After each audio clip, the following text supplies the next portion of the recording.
Namastê. A gente está entrando num novo momento do nosso curso, onde a gente vai ter meditações muito relaxantes, né? Algumas das mais relaxantes do cardápio de meditações disponível. E achei conveniente a gente mudar o nosso cenário hoje para oxigenar um pouco os neurônios e ajudar a gente a enxergar com os novos olhos tudo que a gente vai entrar. A gente vai entrar numa fase agora que vai ao mesmo tempo aumentar muito a nossa memória, começar a ampliar a nossa memória e ao mesmo tempo nos aproximar da meditação. E para isso, a nossa pílula de hoje, a gente vai, como é que se diz, para inspirar isso, né, para tornar isso uma coisa inspirada, a gente vai falar hoje na nossa pílula sobre Samazati. O Buda chamava o trabalho dele de Samazati, e o último discurso dele foi sobre Samazati.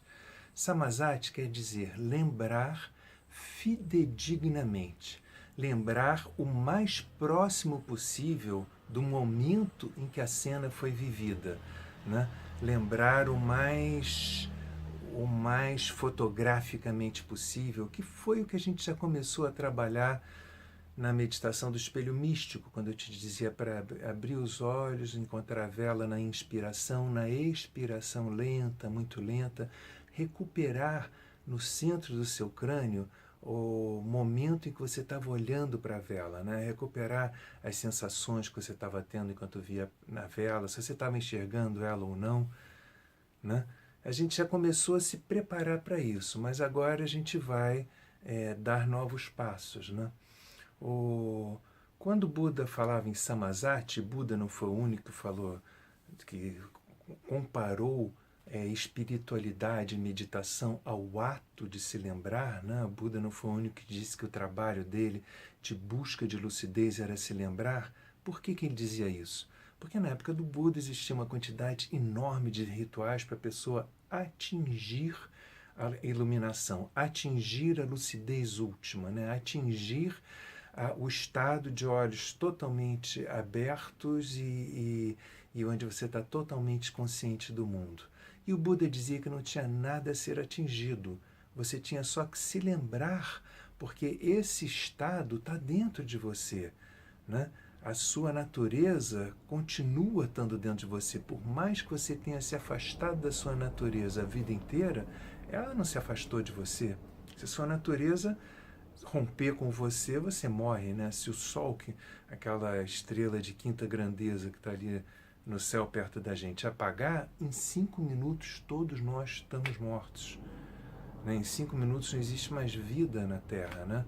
Então, a gente pode dizer que a nossa vida é uma parte do brilho do Sol, né? Que a gente não existe sem esse Sol. E esse Sol está presente o tempo todo dentro da gente, por mais que a gente negue atenção a ele, né? Então o Buda dizia que a nossa natureza continua dentro da gente. O que a gente tem que resgatar é um certo olhar ingênuo, não, mas inocente, né? Que a gente já teve um determinado dia para poder enxergar essa nossa fonte de lucidez interna. Para o Buda, o nosso discernimento é um espelho interno que nós temos dentro da gente e que esse espelho ele foi coberto por poeira a partir de certos rituais nossos, a partir de certos acreditares nossos em determinadas coisas, né? E que no momento em que você limpa esse espelho dentro de você, você volta a ter a capacidade de enxergar normalmente. Então o Buda fala mais em resgate, né? Em rememorar, né? Em lembrar. E o Buda não foi o único a dizer isso, né? O Kabir, o Nanak, né? Todo o sufismo fala isso, né? Para o sufismo, ou até mesmo o islamismo, né? O nome prece para o islamismo, né? O zikri quer dizer lembrar, né? Quer dizer o quê? Lembrar a sua natureza esquecida. Então é importante não só que a gente, e as meditações que a gente vai fazer daqui para diante, são meditações que ajudam a gente a limpar esse espelho, daí o nome da nossa primeira ser espelho místico, né? Para que a gente enxergue de novo. Mas não basta limpar, é preciso manter limpo, né? E grande parte dos nossos rituais, dos nossos vícios de comportamento, né, dos nossos hábitos cotidianos, fazem com que a gente viva jogando nova sujeira dentro do nosso espelho, né, dentro da gente, e aí na frente do nosso espelho, então a gente perca a lucidez novamente, né? A palavra lembrar em inglês, ela é remember, né? Re quer dizer de novo, né? Recobrar, né? E member quer dizer o quê? Tornar membro, né? Quer dizer voltar a ser um membro do universo, né? Voltar, ou seja, reintegrar-se, né? A palavra memória, né? Lembrar em inglês, é muito parecido com a palavra religião, né? Religação, né? É se remembrar, voltar a ser uma parte do todo, né? Voltar a ser ligação do todo. E é isso que a gente vai trabalhar daqui para diante. E para isso é importante, enfim, nos primeiros 2 meses eu nunca gosto de recomendar livros, né? Mas agora de agora em diante passa a ser, eu acho que produtivo, né? Entrar em contato com as pessoas que escreveram os livros e aquilo que elas colocaram ali em alguns livros, né? Por isso, hoje falo aqui na frente da biblioteca. O livro que eu queria indicar a vocês nesse momento do curso é esse. Infelizmente, eu só tenho ele em inglês, não tenho a capa dele em português para mostrar, mas ele está em português. Em português, ele tem o mesmo nome do inglês, se chama Meditação, a Primeira e a Última Liberdade. Por que eu falo desse livro agora? Porque a tendência da gente é encontrar espaços de como é que se diz? De lucidez na vida e esquecer daqueles espaços de lucidez, né? Quantas vezes a gente não soube que se a gente seguisse por um determinado caminho ali, a nossa vida ia ser diferente, né? As coisas iam se arrumar de uma forma mais saudável e a gente deixou aquele caminho, né? Então, esse livro é um livro que vai ajudar a gente a lembrar de coisas dentro da gente. É um livro em várias sessões. Não foi um livro escrito pelo Osho, né? Isso aqui foi o Adud, um discípulo do Osho, um americano que se mudou para os Estados Unidos, dedicou o resto da vida dele ao Osho. E ele gostava muito de livros, né? Enfim, conversei muito com ele. O Adud, na época em que os computadores ainda estavam, como é que se diz? Naquele processo inicial de computador caseiro, ele organizou no ashram do Osho, ele chefiou, comandou, liderou, digamos assim, no ashram do Osho, uma turma que digitou, né? Quer dizer, colocou dentro do computador os 500 e poucos livros dentro do Osho para que se pudesse pesquisar, por exemplo, em quais livros que o Osho falava sobre chakra. Então você passou naquela época, os computadores, enfim, eram... eu entrei lá nos arquivos todos que o pessoal do Adud botou para dentro, né? Era difícil, a gente passava horas e horas e horas para saber quais livros que falavam de chakras, né? Eram os computadores lentos, não cabiam toda a memória dentro do mesmo computador, né? Mas ele fez esse trabalho. A palavra chakra, por exemplo, foi o que me aproximou do Adud, porque nós dois tínhamos uma ligação muito forte com chakras, e foi a primeira coisa que ele quis saber, foi em quais livros que o Osho falava de chakras. Foi a primeira coisa que eu fiz quando eu tive acesso aos computadores dele naquela época também. A partir disso, o Adud entrou dentro desses computadores e pediu as palavras todas chaves que ele queria dentro da vasta bibliografia do Osho e escolheu textos para fazer esse livro. É um livro muito bem costurado. Você jura que cada capítulo é um texto corrente, porque ele consegue recortar pedacinhos de discursos que ele fez com anos de distância e coloca numa sequência tal que parece incrivelmente fluente, né? E é um livro que, no primeiro momento, ele fala sobre as nossas atitudes de meditação. Depois ele dá diversas técnicas de meditação de uma forma muito inspirada, dá mais de 30 técnicas, acho, de meditação diferentes. Depois ele fala de dificuldades que surgem no caminho da meditação. Depois ele fala de perguntas, ele seleciona perguntas e respostas comuns de um discípulo para um mestre, né? Então é um livro que muitas vezes vai nos ajudar a lembrar de nós mesmos, lembrar da necessidade de nos buscarmos, lembrar de insights que a gente já teve sobre nós mesmos e esqueceu, né? Essa palavra lembrar para a Índia é muito importante, né? Para o Oriente inteiro. E lá os velhos são considerados, são respeitados, né? Por quê? Porque eles têm uma memória viva de uma existência que pode fazer com que a gente cometa menos enganos para não ter que passar por todos os enganos que eles passaram. Quer dizer, claro que a gente tem todo o direito de cometer todos os enganos que a gente quer, mas mesmo que a gente cometa os enganos, pelo menos a gente aprenda melhor com eles em contato com os velhos. Eu vou contar, para terminar essa pílula, uma experiência que eu tive com uma sessão de hipnose na Índia, né? Hipnose geralmente uma técnica usada para a gente lembrar de coisas, né? E a minha primeira sessão de hipnose tinha sido aos 7 anos de idade, com um primo meu aqui no Brasil, um primo meu absolutamente precoce. Ele devia ter 4 anos mais que eu, então acho que ele tinha 11 anos. Eu falo devia porque infelizmente ele não está mais entre nós. Ele também morreu precocemente, como muitos gênios precoces. Mas ele, com 11 anos, ele abriu uns livros sobre hipnose, se entusiasmou com aquilo e eu fui a primeira cobaia dele, né? Ou vítima, não sei, né? Então ele pegava um relógio, pendurava para um lado e para o outro e dizia: seus olhos estão ficando pesados, suas pálpebras estão ficando pesadas, seus olhos estão ficando pesados, agora você começa a entrar em sono profundo. E aí depois ele me contava o que eu tinha dito para ele enquanto estava no transe. Mas a minha primeira experiência de transe foi absolutamente, as minhas primeiras, né, foram com esse meu primo Jorge, foram absolutamente sem intenção.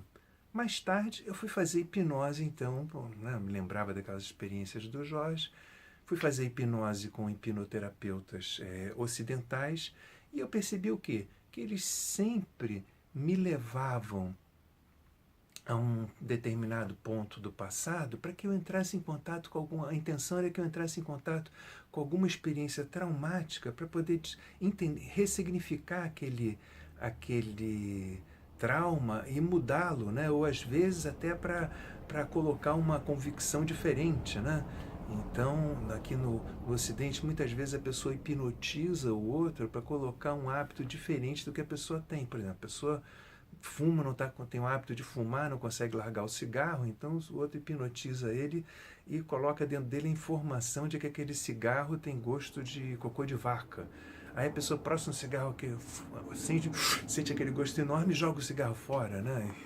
E ainda convence ele que ele odeia cocô de vaca, né? Ou qualquer outra coisa parecida, né?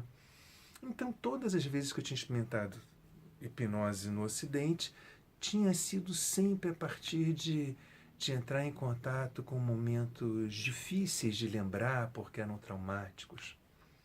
E aí um dia, eu estava na Índia, eu estava na mesma cidade do Kamal, que era um hipnoterapeuta muito respeitado lá, e eu falei, poxa, eu vou marcar uma sessão com esse cara, né? Que chance, né, de conhecer o trabalho dele. E quando eu cheguei lá, tem hipnoterapeutas que eles trabalham sempre a partir de um determinado ponto seu. Então o cara te faz uma pergunta muitas vezes, então, qual é a sua questão? O que você quer trabalhar? Então, por exemplo, se a pessoa, no caso do cigarro, a pessoa diz, quero parar de fumar, o outro fala, eu quero comer menos, não quero engordar, então quero perder minha gula. Aí o cara vai lá, hipnotiza ele, convence ele que ele não gosta de comida, enfim, né?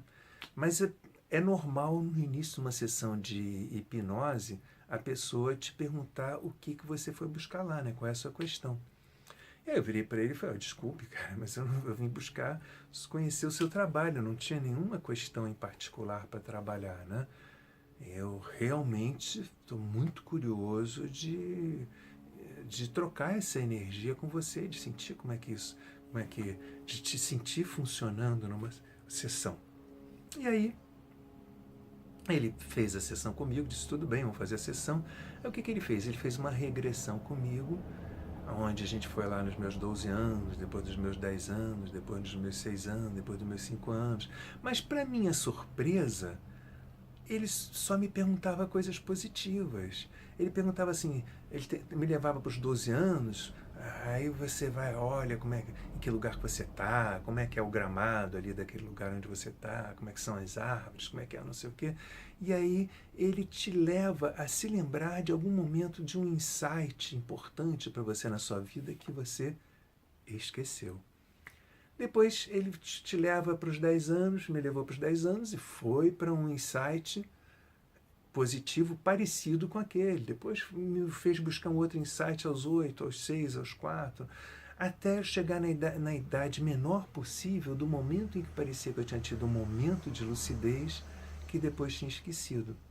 Quando acabou a sessão, eu perguntei para ele, puxa, Kamal, eu sempre no Ocidente fui induzido a lembrar de momentos negativos da minha biografia, você me induziu a lembrar de momentos positivos. E ele me falou, pois é, essa é uma das diferenças essenciais da hipnose como ela é usada no Ocidente e no Oriente, né?